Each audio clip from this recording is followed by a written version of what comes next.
Lideramos el camino de la opinión pública y buscamos que la cultura del debate alcance consensos y soluciones a los problemas de nuestro país.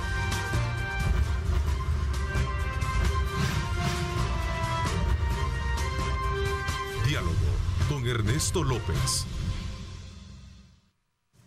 Son las 6 de la mañana con 30 minutos, 6 de la mañana con 30 minutos, ahora cambia nuestro reloj, 6:31, gracias por estar con nosotros. Quiero darle la más cordial bienvenida al fiscal general, al licenciado Rodolfo González. Bienvenido, buenos días, fiscal, gracias por acompañarnos. Buenos días, Ernesto, un saludo a la audiencia. Vamos a ver, la semana pasada se dio la desarticulación y la incautación de 744 kilogramos de cocaína en esos dos periodos conjuntos, fiscal. Sí, bueno, la verdad que fueron dos operativos que realizó la División Antinarcóticos de la Policía Nacional Civil. El primero de ellos fue desarrollado en el rancho identificado con el número 101 sobre el Boulevard Costa del Sol, y en ese lugar se realizó el hallazgo de 340 kilogramos. Al mismo tiempo, en la jurisdicción de Chirelagua, en Playa Casitas se encontró la cantidad de 330 kilogramos, y también en San Luis La Herradura, en Playa El Pimental, se encuentran otros 74 kilogramos y se incauta una lancha. Uno de los puntos en los cuales se ha reforzado la investigación es en el tema de homicidios. Históricamente es la primera vez a partir del mes de mayo que tenemos más capturas de homicidas que homicidios.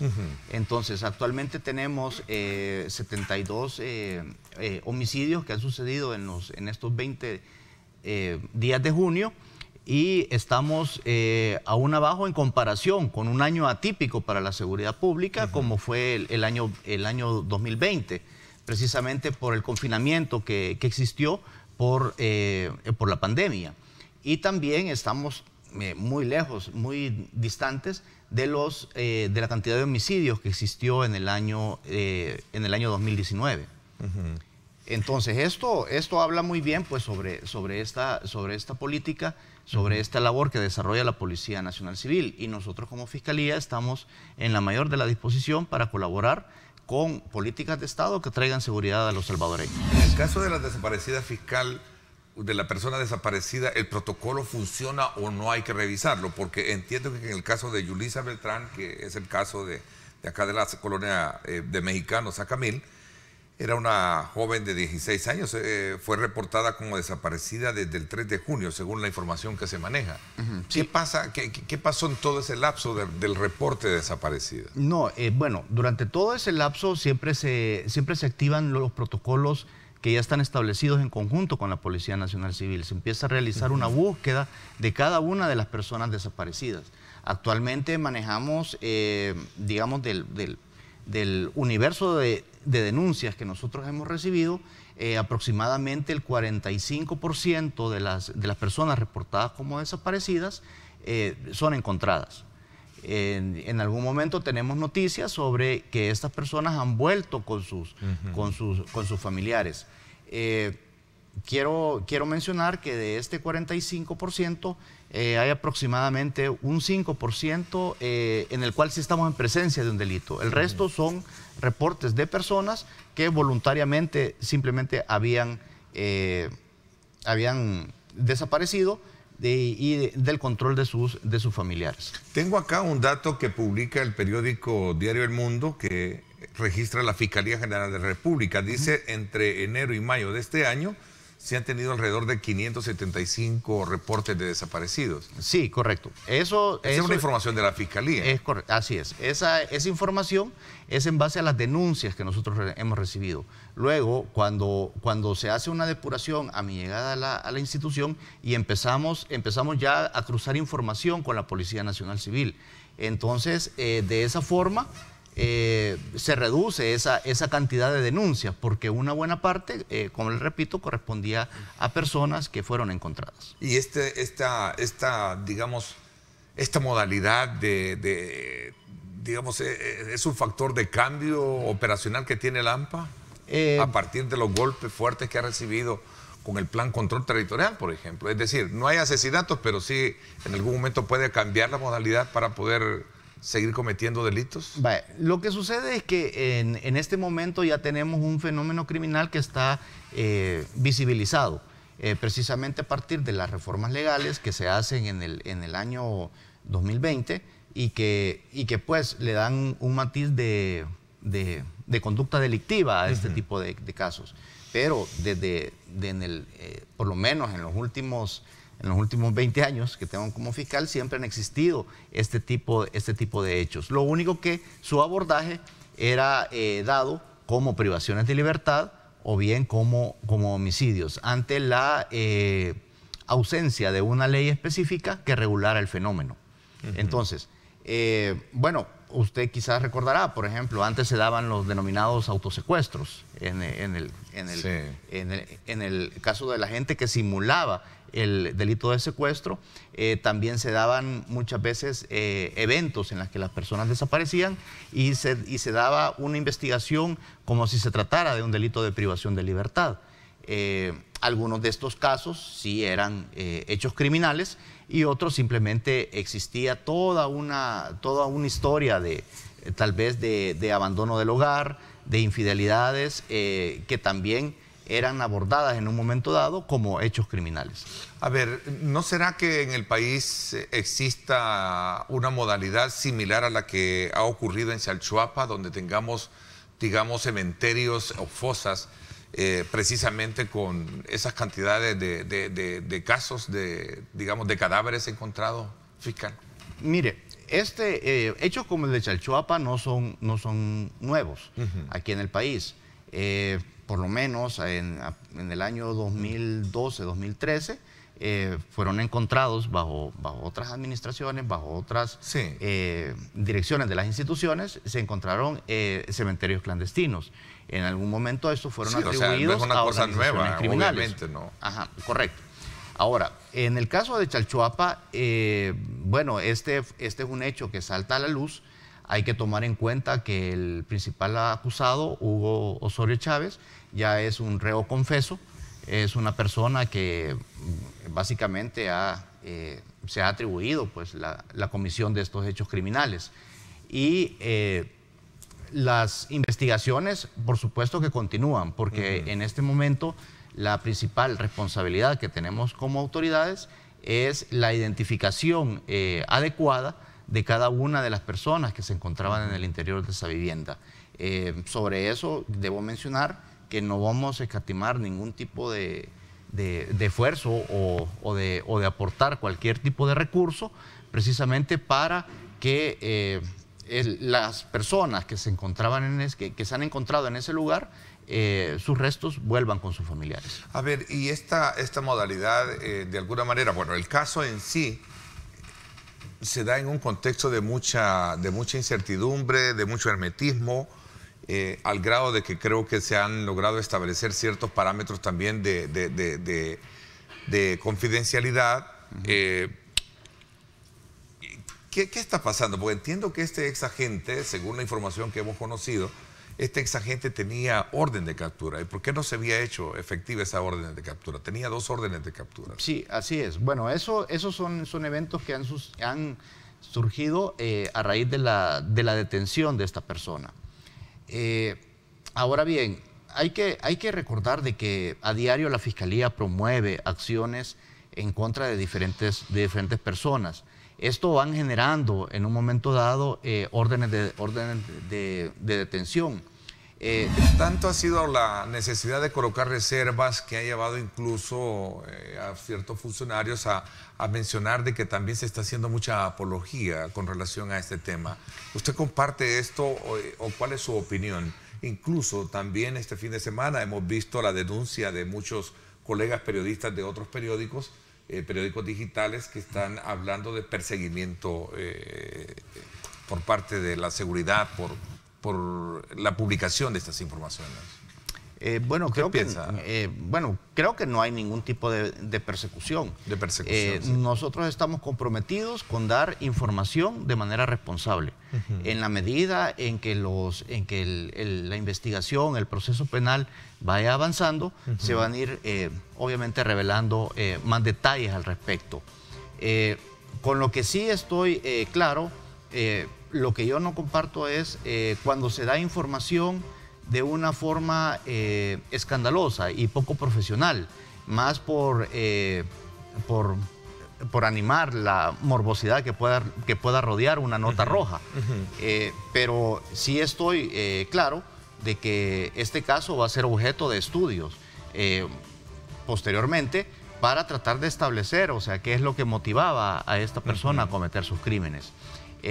Creo que en la medida de que eso sea objeto de los estudios adecuados, vamos a obtener muchas más respuestas de las que tenemos. No hay persecución para periodistas entonces. No, en ningún momento. En ningún momento. Creo que, bueno, yo siempre he dado las instrucciones de que se tiene que dar la información en el momento oportuno y de manera responsable. Ok, y en la medida que esté bajo la línea de acción de investigación, que no sea afectada, porque al menos en la agenda que tenemos nosotros de trabajo acá, en ningún momento hay restricciones, pero yo estoy en la, digamos, como en la obligación de preguntarle y usted también en la disposición de responderme o no. No, por supuesto. Eso le decía, si hay o no hay persecución. No hay ningún tipo de persecución.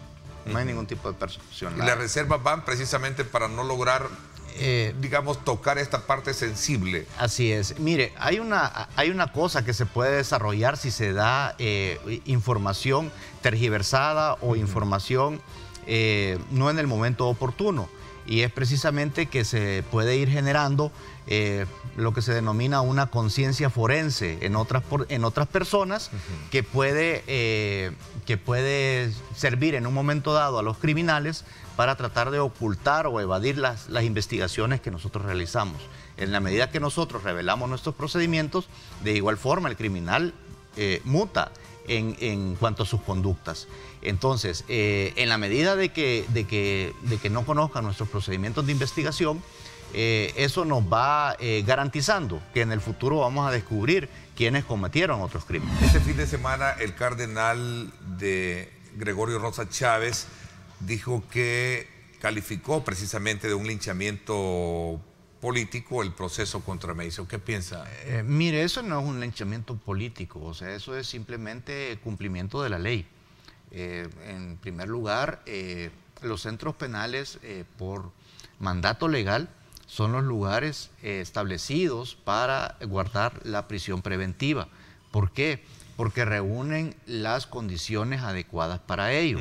Es diferente a que esté en una Bartolina. En una Bartolina está sujeto a otro tipo de condiciones que no garantizan su salud, que no garantizan su alimentación o en determinado momento también su seguridad.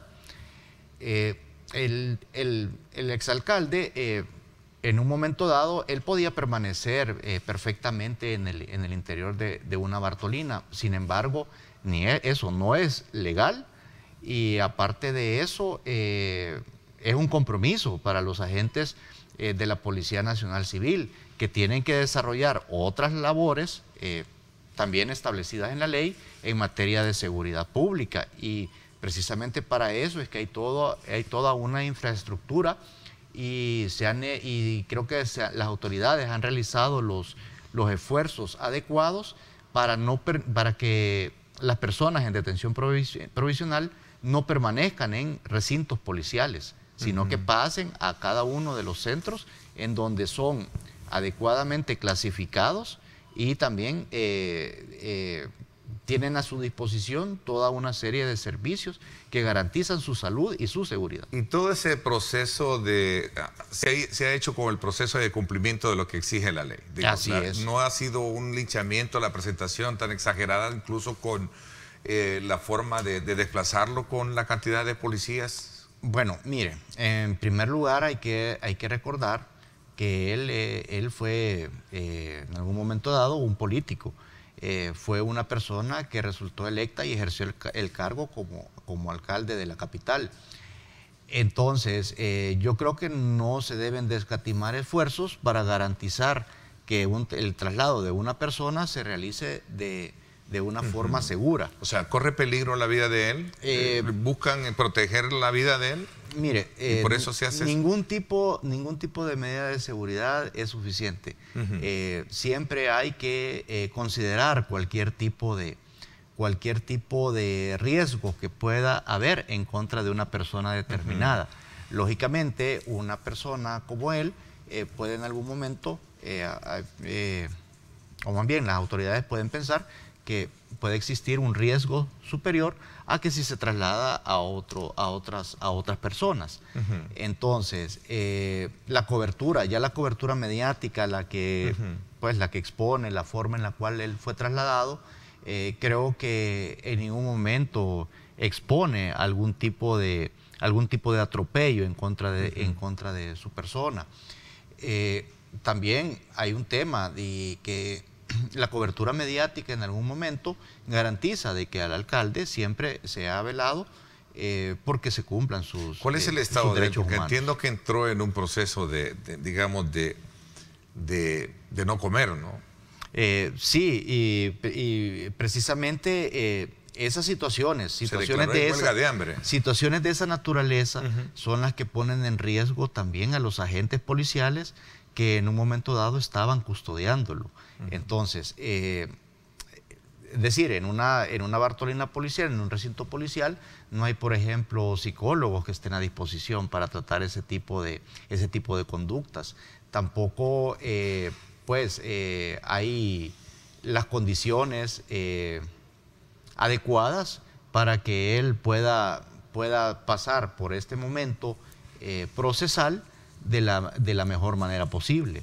Entonces, creo que ahí entra en juego un tema de salud mental, y que él permaneciera en un recinto policial no era lo adecuado. Y aparte de eso, pues que al final de cuentas la ley es igual para todos. Y si la ley manda que una persona en detención provisional tiene que permanecer en el interior de un recinto penitenciario, pues entonces hay que cumplir la ley. ¿Y su caso jurídicamente es tan complicado, complejo? Bueno, es un caso, digamos... Porque es un tercer caso que se le da. Un tercer proceso. Lo que sucede... Proceso, ¿no? Sí, en este caso estamos enfrente de un tema de apropiación de percepciones tributarias. Es decir, en un momento dado, él como máximo dirigente de la comuna capitalina tenía que entregar al Ministerio de Hacienda lo correspondiente a los impuestos de cada uno de los empleados. Por el momento llevamos contabilizadas muchas víctimas, en el sentido de que estas personas pueden presentar problemas con el Ministerio de Hacienda. Entonces, cuando en realidad ese dinero, para explicarlo de la mejor manera posible, la comuna es básicamente un depositario de ese dinero que aporta cada uno de los empleados. Entonces, eso forma parte de los dineros que ingresan al Estado, precisamente para generar los fondos necesarios para la creación de más obras en beneficio de los salvadoreños. Aparte de eso, él en un momento dado no podía ignorar desconocimiento de la ley, por dos razones. Una, por su condición de abogado de la República, y dos, también por su condición de funcionario público. E incluso, si usted empieza a examinar cuál ha sido su conducta, esta ya es una conducta reiterativa, porque similar hecho criminal que se le está atribuyendo cuando estaba al frente de la comuna capitalina, es lo mismo que él hizo en su empresa. Entonces, se apropió también de percepciones tributarias de sus trabajadores. Ok, su defensa sostiene de que ¿qué alcaldía a raíz de la pandemia no tuvo problemas para poder de alguna manera hacer efectivo pagos? Al final el FODES no fue entregado. ¿Qué piensa al respecto? Bueno, lo que sucede es que ahí es un tema de administración, y es precisamente la investigación la que nos va a establecer cualquier tipo de, si acaso existe, cualquier tipo de atenuante a su conducta. Ok. ¿Cuál es la apuesta de modernización dentro de la estructura de la Fiscalía General de la República. Le escuché decir que iban a haber cambios para poder de alguna manera volver mucho más óptima el trabajo de investigación que tiene el Ministerio Público. Sí, lo que sucede es que la Fiscalía General de la República tiene dos grandes áreas de influencia. Uno, defender los intereses del Estado y también defender los intereses de la sociedad. Para eso nosotros contamos en este momento con 19 oficinas fiscales a nivel nacional. Más sin embargo, yo creo mucho en las direcciones operativas, que las direcciones sean operativas. Entonces, creo que tiene que existir una adecuada coordinación, una transmisión de las órdenes del fiscal general a los subalternos. Entonces, en ese sentido es que se va a modificar la estructura de las direcciones. Estoy por impulsar la creación de una cuarta dirección, que sería la dirección de la zona paracentral, precisamente para que la organización de la Fiscalía General de la República se asemeje lo más posible a las otras instituciones con las cuales interactúa. Refiriéndome a la Policía Nacional Civil y a la Corte Suprema de Justicia por medio del Instituto de Medicina Legal. Por otra parte, en vista de que he observado cómo están configuradas actualmente las unidades fiscales de investigación, estas unidades son las que dirige, digamos, en forma directa el fiscal general de la República. Entonces, en ese sentido, se ha dejado bajo el mando del fiscal adjunto todas las unidades, por decirlo así, territoriales o que están afincadas en las principales ciudades del país. Y las unidades especializadas van a sufrir una reingeniería en el sentido de que vamos a combatir y darle un abordaje integral a las diferentes modalidades de crimen organizado, por una parte, y por otra parte el tema de corrupción. El tema de corrupción va a ser reforzado precisamente con el incremento de los fiscales que defienden los intereses del Estado, de manera tal de que esa dirección sea la que vea los casos del día a día, los casos de, digamos, que bajo ciertos criterios sean abordados por estos fiscales y siempre con el apoyo de una unidad fiscal especializada en delitos de corrupción, reforzada con los fiscales que están actualmente en el grupo contra la impunidad. Esto va a permitir que exista la adecuada comunicación con la unidad especializada de extinción de dominio. Y en el otro, digamos, en otra gran rama de las unidades especializadas estarán todas aquellas unidades que abordan el crimen violento y que es cometido con un móvil netamente de interés económico y que esté plenamente coordinada con la unidad contra el lavado de dinero y activos. Todo esto pasa por comprender de que la Fiscalía necesita tener todas las herramientas necesarias para combatir, digamos, o hay un énfasis de delito en particular. Por ejemplo, el tema de la corrupción, que ha sido uno de los grandes males que ha tenido el país. Mire, yo lo que sí creo es, no es en las unidades de naturaleza temporal. No creo en eso. Creo que las unidades tienen que estar dentro de la organización, plenamente identificadas, con los recursos adecuados para desarrollar las investigaciones. Precisamente por eso es de que considero que una denominación de dirección contra la corrupción e impunidad es una denominación bastante errónea hablando técnicamente. Entonces, yo me decanto más por una dirección que se encargue de la investigación de las modalidades de crimen organizado y otra dirección que se encargue de la investigación de los delitos de corrupción. Entonces, ¿por qué? Porque son áreas totalmente distintas. ¿Podría llegar a tener su propia policía la Fiscalía como en otros, digamos, en otros países? No. Bajo toda regulación constitucional, Eso no es posible, a menos, claro está, que existan las reformas correspondientes. Pero la verdad de que, mire, en lo personal, yo he sido fiscal desde 1995, creo en el sistema de la coordinación adecuada con la Policía Nacional Civil como el mejor método para investigar un delito en concreto o los diferentes delitos. Creo que también es un tema de pesos y contrapesos que deben de existir y garantizarse entre ambas instituciones. Así, de una manera, por decirlo de alguna manera, los fiscales supervisan el trabajo de los policías y de igual forma los policías están al tanto de las directrices que les da el fiscal. Hoy me acompaña acá en nuestros estudios el ingeniero Héctor Maida.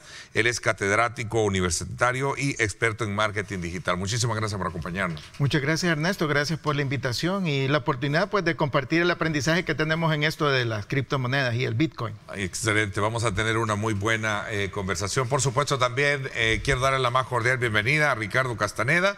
Él es economista del Instituto Centroamericano de Estudios Fiscales, ICEFI. Gracias. Hola, Ricardo, ¿cómo estás? Qué gusto, como siempre. Hola, buenos días, Ernesto. Saludarte. El gusto es mío. Un gusto saludarte a ti, a Héctor y a toda la población que está viendo este programa. Va para abajo a ver cómo termina el día el tema del Bitcoin, según una tabla que me hace llegar acá también un amigo televidente.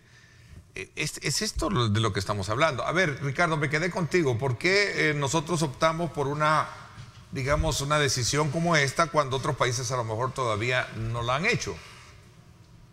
Mira, yo creo que aquí hay un componente muy fuerte de improvisación y una apuesta demasiado arriesgada. Yo te diría que ahorita prácticamente El Salvador ha decidido ir a apostar en un casino virtual con el bienestar de la gente, lo cual es muy peligroso. Yo nunca había visto un consenso tan grande entre economistas sobre un tema y sobre este sí se ha logrado, advirtiendo los enormes riesgos que se van a tener. Fíjate que después que se aprueba la ley del Bitcoin en El Salvador y los días posteriores, incluso hasta el día viernes, los precios de los bonos salvadoreños han caído súbitamente. El riesgo país se ha incrementado sustancialmente. Esto significaría que si ahorita se salen a colocar bonos en los mercados internacionales, la tasa de interés que se pagaría sería una tasa de interés muy alta, y esto es explicado por el tema del riesgo, sobre todo porque El Salvador está negociando un acuerdo con el Fondo Monetario Internacional de 1.300 millones de dólares. Este acuerdo se ha puesto en riesgo por este tipo de decisiones y sobre todo porque todavía hay muchas cosas que desde las autoridades no se han dicho. Por ejemplo, lo que señalaba Paul, nosotros en el documento que planteamos en el ICEFI sí preguntábamos sobre la empresa Stripe, pero a mí me gustaría que él o alguien del gobierno respondiera cuál es la relación que tiene el gobierno con esta empresa, cuál es el papel que esta empresa va a jugar, sobre todo porque si el gobierno la va a contratar, tiene que seguir los procedimientos establecidos en la LACAP, y ese tipo de situaciones no se ha hecho. Yo esperaría que hubiera una cadena nacional del presidente con todo el gabinete económico explicándole a la ciudadanía, porque es cierto, el presidente ha participado en distintos foros y espacios, pero ha sido en inglés y pareciera que le está hablando a otras personas, pero no a la población, porque ¿cuál es el principal problema en la economía, Ernesto?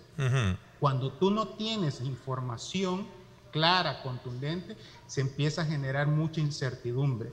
Y la incertidumbre provoca que la inversión no venga, la incertidumbre provoca que las personas tomen decisiones que no son las más adecuadas, y esto puede traer más consecuencias, porque no debemos de olvidar que El Salvador el año pasado vivió una crisis económica muy grave, es decir, todavía muchos de los hogares no han podido recuperar sus niveles de ingresos, y por lo tanto las consecuencias de este tipo de decisiones sin el estudio técnico, sin el tiempo adecuado, puede ser catastrófico.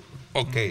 ¿Todo esto puede llegar en curso a lograr establecerse un mercado completo, así brevemente, porque el tiempo se me fue? ¿O concretamente esto va a quedar a la espera de ver qué tipo de reglamento u otro tipo de situaciones se pueden generar de ajustes en esta medida, Ricardo? Así brevemente y a manera de conclusión. Sí, mira, yo creo que va a ser clave ese reglamento. El reglamento se está esperando, aunque yo creo que no se van a esperar grandes cambios sobre lo que ya dice la ley. Nosotros hemos insistido en el ICEFI que no debería entrar en vigencia en 90 días, sino que se debería de dar un tiempo más amplio, justamente para tener estudios técnicos que demuestren cuáles son los beneficios, pero también las consecuencias de este tipo de decisiones. Ok. A ver, tu reflexión final, Héctor. Sí, Ernesto, definitivamente concuerdo con el licenciado Castaneda que esto ha generado demasiada incertidumbre, pero entonces para el salvadoreño que está, digamos, viviendo esta situación, le pido que estudie, que conozca más, ¿verdad? Que ocupe los medios que están disponibles para que usted pueda aprender más de esto, para que esté lo mejor preparado para lo que pueda venir, ¿verdad? Ok, todavía hay mucha duda hasta no ver qué es lo que viene como reglamento, ¿no? Así es, entonces estar preparado, aprender, porque es, como le digo, una innovación, es algo que está pasando en el mundo y entonces es mejor estar preparado con innovación y aprendiendo lo más que se pueda. Héctor, te agradezco muchísimo que nos hayas acompañado esta mañana. Voy a invitarte más seguido para que nos ayudes también a analizar esos temas, que creo que es importante. Muchas gracias, Ernesto. Fomentar la educación en la población. Muchas gracias, Ernesto. Gracias. A la orden. Gracias también a ti, Ricardo. Gracias por estar siempre disponible con tu tiempo. No, como siempre, un enorme gusto, Ernesto. Un saludo a Héctor y a toda la ciudadanía. Muchísimas gracias. Por mi parte, esto es todo por hoy. Pásenla bien y como siempre recuerden lo más importante, amar a Dios sobre todas las cosas. Lideramos el camino de la opinión pública y buscamos que la cultura del debate alcance consensos y soluciones a los problemas de nuestro país.